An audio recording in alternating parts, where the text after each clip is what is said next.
이용해 주셔서 감사합니다. 반갑습니다. 바다낚시 교실 김문수입니다.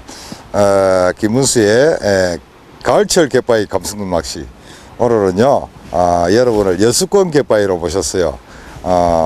항상 이 시즌 철이 되게 되면 찾아오는 어떻게 보면 기러기 조사 같은 이런 느낌까지 듭니다만은 안도권 갯바위입니다.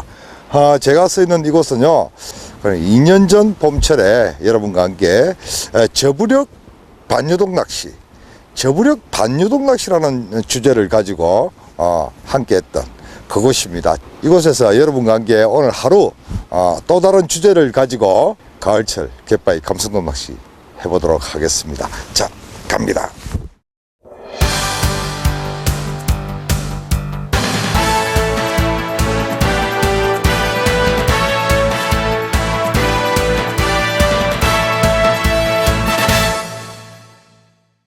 야, 해가 멋지게 뜨네요. 새벽에는 추웠습니다. 추워서 이렇게 움츠리고 있었는데 이렇게 태양이 딱 비치니까 조금 그나마 나은 것 같습니다. 오늘 새날이 졌어요.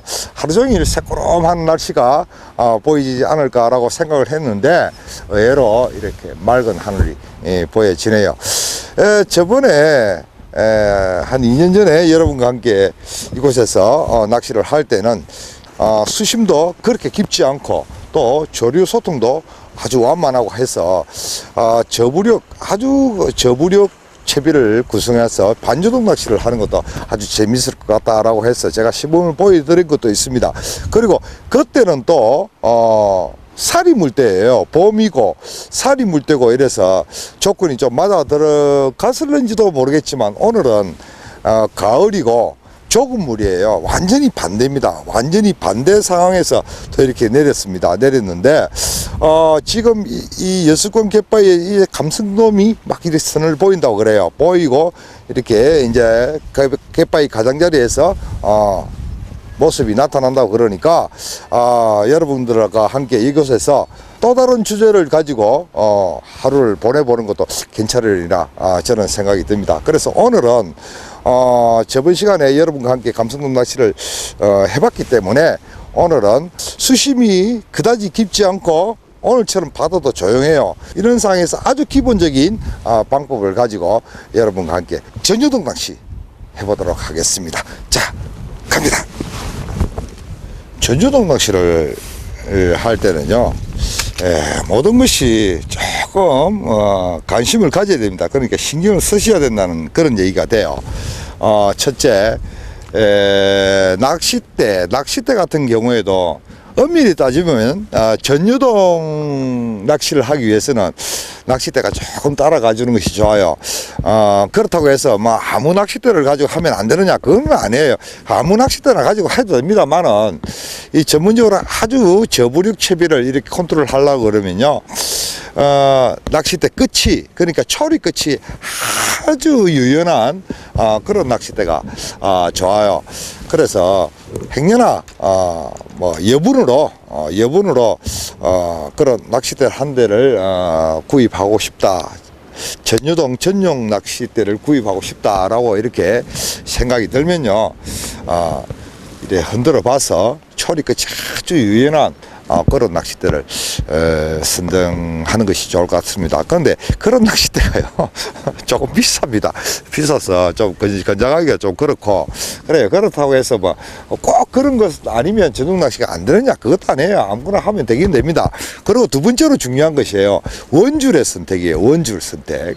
오늘처럼 이렇게 조용한 날, 지금 상황을 이렇게 봐서 물 표면을 이렇게 보면요, 조류의 움직임이 없어요. 조류가 있으면 그렇게 이렇게 이런 지류대가 발생되고 조경지대가 발생되고 하는 것이 나타나는데 오늘은 그게 보이지 않아요. 이것도 보이지 않고, 저번에 제가 저쪽에서 낚시를 했죠. 그래서 이것도 보이지 않고 이것도 보이지 않고, 그래서 오늘 이게 조류의 흐름이 크게 없다, 완만하다라고 생각될 때는 원줄의 굵기를 가는 것이 좋아요. 저도 지금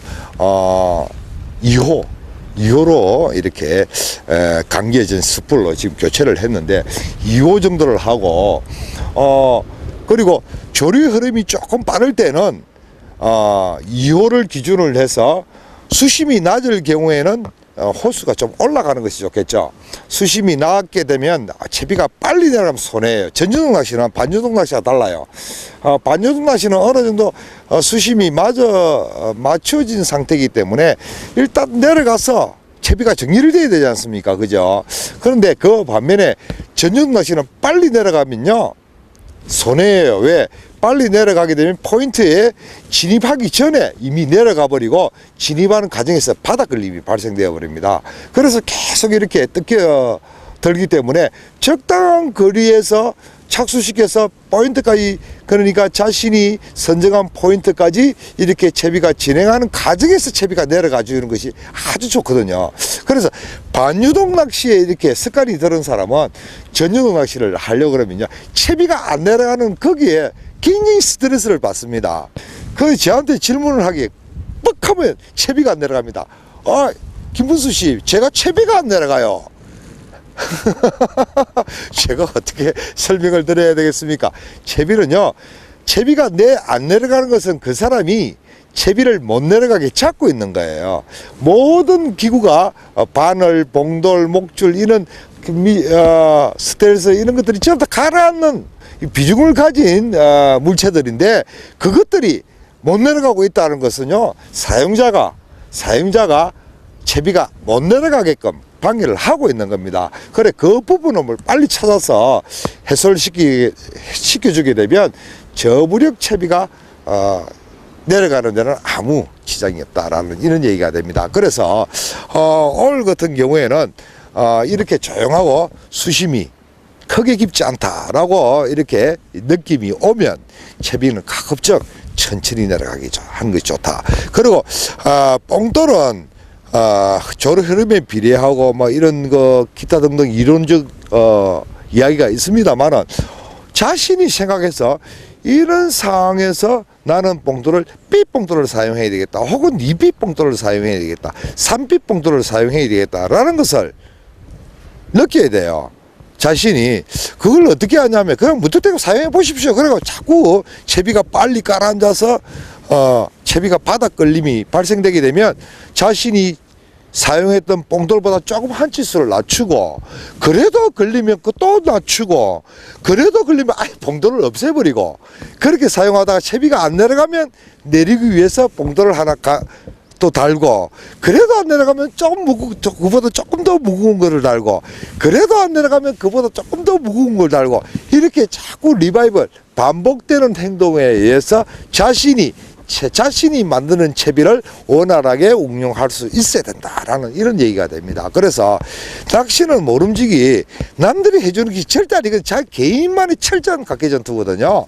그래서 자신이 선택한 자리에 자신이 채비를 만들 때 나는 이런 상황에서는 목줄을 길게 써야 되겠다, 혹은 짧게 써야 되겠다, 내지는 봉돌을 크게 달아야 되겠다, 작게 달아야 되겠다. 그것은 아무도 가르쳐 줄 수가 없어요. 김문수 씨가 여기서 목줄을 4m 50 정도 4.5m 정도를 하고 B봉돌을 달아서 낚시를 하는데 나도 해보자. 거래가 똑같이 되면요 다행이겠지만 똑같이 될 경우는 거의 없습니다. 왜냐? DNA가 틀리지 않습니까? 저하고 생각하는 관념이 틀리고 낚시하는 방법론이 틀리는데 같을 수가 없거든요. 그래서 자신이 채비를 만들 때 다만 여기서 제가 설명하는 것을 참고로 하시라, 그렇게 하시라는 것은 아니에요. 참고로 해서 그것을 응용하여 자신의 채비를 만든다라는 이런 얘기가 됩니다. 그래서 오늘 저 같은 경우에는 2호 원줄에 1.25 정도의 목줄 한 4.5m 정도 저는 사용할 거예요. 왜? 뽕돌을 작게 쓰기 때문에 B뽕돌 하나를 물려서 사용하기 때문에 목줄이라도 길어야 빠른 수심층을 확보할 수가 있습니다. 그죠? 그래서 이곳 수심이 한 7에서 8m 정도가 돼요. 7에서 8m 정도, 만약에 예를 들어서 7m가 된다라고 봤을 때 목줄이 4.5m 정도 된다. 그러면 원줄 2.5m만 내려가면 돼요. 그렇게 스트레스가 잘 안 보이면 다 한 거예요. 그러면 더 이상 내려줄 필요는 없어요. 그때 다시 끌어올렸다가 다시 내려주고, 또 스트레스가 보이지 않으면 끌어올렸다가 다시 내려지고 이런 식으로 반복하면 된다라는 이런 얘기가 됩니다. 그리고 왜 그렇게 반복해야 되는 것이 좋나 그러면요, 일단 물고기는 참고하셔야 됩니다. 이 중요한 겁니다. 굉장히 중요해요. 일단 물고기는 미끼를 보고 오는 것이 아니고 자신이 던져주는 밑밥을 보고 오는 거예요. 그래서 밑밥이 내려가는 곳에서는 물고기가 바닥을 탐색하지 않습니다. 밑밥 내려오는 밑밥을 보는 거죠. 그래서 물고기가 여기 이곳이 바닥이라 그러면 약 한 50cm 떠요. 제가 언젠가 말씀드렸을 겁니다. 한 50cm 떴을 때 이 녀석들은 정면을 보는 것이 아니고 위로 봐요. 위로. 물고기 눈은 130도를 보게 되어 있습니다. 잘 아시죠? 그래서 위로 봅니다. 그러면 자기보다 1m 위에 내려오는 밑밥을 본다는 얘기예요.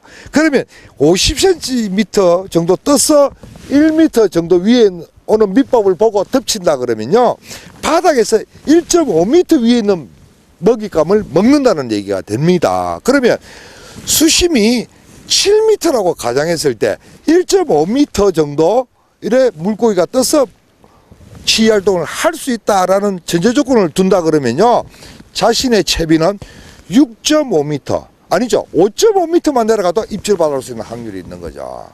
간단하지 않습니까? 그게 전yo동 낚시예요. 전청 전yo동 낚시가 바로 그겁니다. 그래서 흔히 이야기하는 이런 얘기가 있어요. 제가 오늘 또 이야기가 막 길어지는데, 길어져도 이거 중요한 거니까 들으셔야 합니다. 뱅에돔 낚시를 할 때, 뱅에돔 낚시는 제로채비로 많이 하지 않습니까? 그죠? 뱅에돔 낚시를 할 때는 감순돔이 걸려들 확률은 있습니다. 반드시 있습니다. 하지만 감순돔 낚시를 하기 위해서 바닥청 공략을 할 때는 뱅에돔이 걸려들 확률은 아주 희박합니다. 이해되십니까? 그만큼 물고기가 밑밥을 보고 뜬다는 이야기거든요. 그래서 반유동 낚시를 할 때 찌가 사물사물 들어가다가 멈추고, 그리고 살 들어가다가 또 멈추고 이러면요, 사람들은 저번에 제가 말씀드렸다시피 찌에 여부력이 많아서 그렇다, 찌가 예민하지 않다, 이런 예민한 찌를 원해요. 아니에요. 물고기가 유융청에 그러니까 물고기가 보는 가시성, 시야에서 미끼가 물고기 눈높이하고 같이 있거나 미끼가 물고기 눈높이보다 아래에 있으면요, 물고 흔들고 뱉어도 찌에 나타나지 않습니다. 왜? 목줄이 길기 때문에요. 이해하십니까? 그때는 반주동 낚시에서 찌가 아주 이래 예민성을 가질 때는요, 맨사 매듭을 조금 아래로 내어서 채비를 띄워주는 겁니다. 한 30cm만 띄워줘도요, 찌가 짱짱하고 들어가요. 찌는 예민성을 따지는 것이 아니고, 바다에는 민물과 달라 정적이 아니고 동적이에요. 움직이는 거예요. 그래서 예민성을 따지는 것이 아니고 상황에 맞는 찌를 사용해야 된다라는 이런 얘기해야 돼. 오늘 할 때는 제가 오늘 프로페셔널 같은 이런 찌를 사용하면 상당히 좋아요. 가렴한 찌.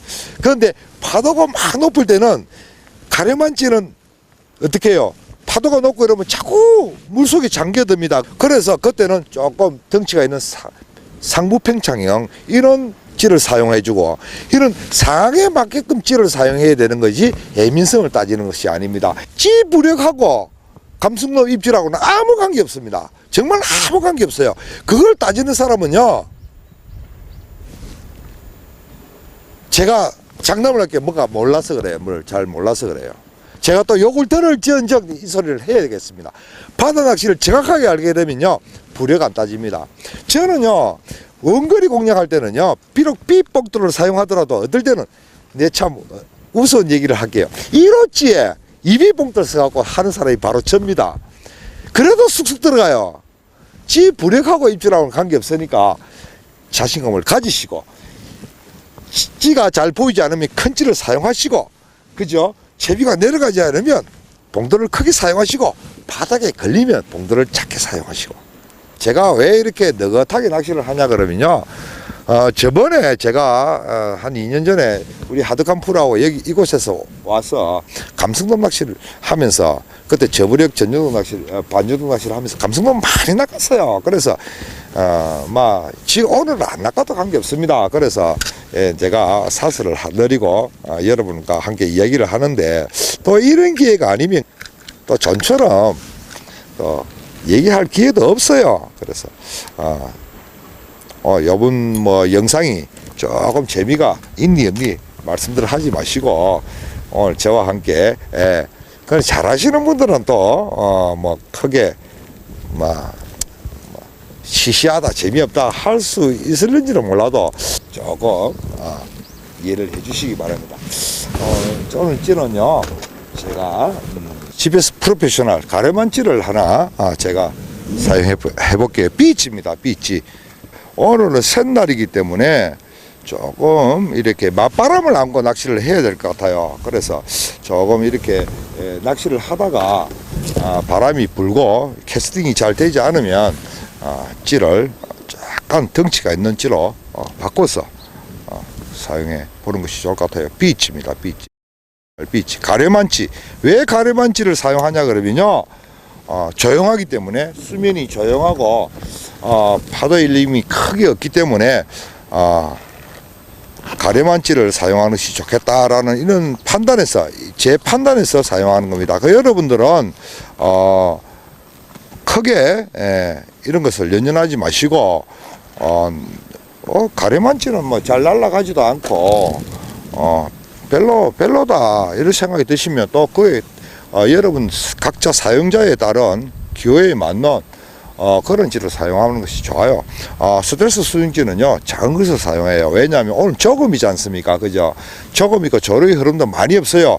괜히 큰 거 사용하게 되면요 이 녀석이 말을 안 들어요. 제 갈 길을 가버립니다. 그러면 제가 컨트롤하기가 상당히 어려워요. 그래서 작은 것을 사용해서 제가 컨트롤 좀 해볼랍니다. 그래서 조류가 가지 않을 때는 작은 것을 또 이런 상황에서 반유동 낚시를 한다 그러면요 조류가 가지 않을 때는 큰 수중찌를 사용해야 돼요. 그래서 반유동 낚시를 하실 때는 SS1 큰 스트레스를 사용하지만 지금은 전유동 낚시를 하고 있는 상황이기 때문에 조류가 가지 않는 상황에서 내가 그냥 사용자가 채비를 컨트롤 해야 되는 그런 상황이기 때문에 작은 것을 사용해요. 좀 이래 헷갈리죠. 많이 헷갈릴 겁니다. 어떨 때는 큰 걸 사용해라, 어떤 걸 사용해라 이러는데 각 이런 그 소품은요 그 사람의 생각에 의해서 선택되는 겁니다. 스트레스 수증기를 작게 쓰는 이유는 큰 걸 써봐야 제가 제 말을 안 듣기 때문에 작은 것을 써서 미끼를 제 임의대로 컨트롤 하기 위해서 그렇거든요. 그래서 여러분들도 그 점을 이해하시면요 빨리 소화가 되리라 생각합니다. 이해가 되리라 생각합니다. 그렇구나. 고개를 끄덕끄덕. 그렇구나. 목줄은 1.2요. 1.2요. 목줄이 가늘으면요 말을 잘 들어요. 말을 잘 들어요. 포인트까지 미끼를 꽂아주는데 상당히 수월합니다. 그것은 여러분들이 쉽게 이해가 안 됐으리라 생각을 하는데요. 제가 터트리면서까지 제가 1.25를 쓴다. 저 사람은 김문수 저 사람은 저래 자꾸 터트리면서 좀 굵은 거 쓰지 이라죠. 근데 사실 베일을 벗겨보면요 제가 낚시줄이 굵은 낚시줄이 없어서 안 쓰는 것이 아니고 복잡한 여라든지 이런 곳에서는요 내가 조류가 빠르고 막 이렇게 움직일 때는 자신이 선정한 포인트에 정확하게 미끼가 들어가 줘야 되거든요. 그러면 그런 상황에서 낚시줄 목줄이 굳게 되면요 1.75나 이렇게 1.5, 1.75 이렇게 2호 이렇게 넘어가게 되면 말을 안 들어요. 말을 안 들어요. 이 녀석이 미끼가 뻣뻣해 갖고 우리가 막 겐제 하죠. 겐제 말을 안 들어요. 그래서 이렇게 다른 낚시줄은요 말을 착한 잘 들어요. 삭삭하면 바로 탁탁 말을 듣는데 낚시줄이 굵은 거는요 뻣뻣해가 말을 안 들어요. 그리고 이제 입질을 받게 되면 터뜨리는 경우가 많은데 낚시는 그래요. 가장 중요한 것이 물고기가 자신의 미끼를 먹게 해야 되는 거예요. 입질을 파둬야 그 다음에 당기내든 뭐 터뜨리든 문제가 되는 거지. 그렇지 않으면 잘 못된 거예요. 종일 입질을 못 받는다. 그거는 뭔가 잘못된 거거든요. 그래서 입질은 받되 자주 받되 올리고 못 올리고 하는 것은 그날의 테크닉 뭐 이런 뭐 기타 등등 이런 그게 제반적인 문제가 야기되겠지만 일단은 입질을 받아야 돼요. 신이 들어와야 된다 이런 얘기가 됩니다. 그래서 저는 가느다란 목줄을 많이 사용하는 편이에요. 이게 제가 이렇게 말이 많은 이유가요. 이게 전부 다 전유동 낚시를 하기 위한 하나의 방법입니다. 채비에 채비. 아무 따나 옛날에는 그렇게 사람들이 많이 이야기를 해요. 전유동 낚시는 그냥 봉도를 매듭이 없는 체제에서 그냥 던져서 무한정 조류를 따라 흘러보내는 것이 전유동 낚시다 하는데 아니잖아요. 그죠?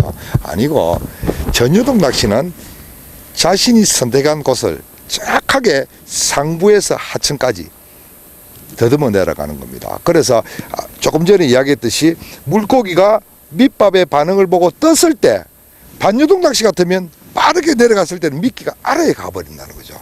입질 받을 수 있는 확률이 굉장히 희박하죠. 그러나 전유동 낚시가 갔을 경우에는 저부리기 위에서부터 착지 내려올 때는 그것을 낚고치고 간 나가는 거죠. 그래서 전유동 낚시를 이렇게 해보면 찌 내려가는 게요. 총알이다. 총알. 쫙 합니다. 그것은 뭘 의미하냐 그러면 이미 물고기가 진행하는 그러니까 채비가 천천히 내려오는 것을 보고 미끼를 가로챈다는 그런 의미가 되는 거거든요.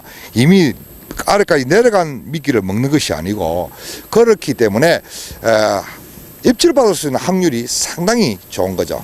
자, 채비가 마감되었습니다. 바늘은 여느 때나 마찬가지로 감성돔 3호 바늘 이렇게 사용하고요.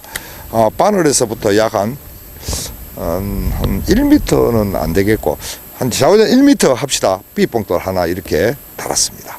자, 채비가 끝났거든요. 자, 낚시하러 가겠습니다. 갑시다.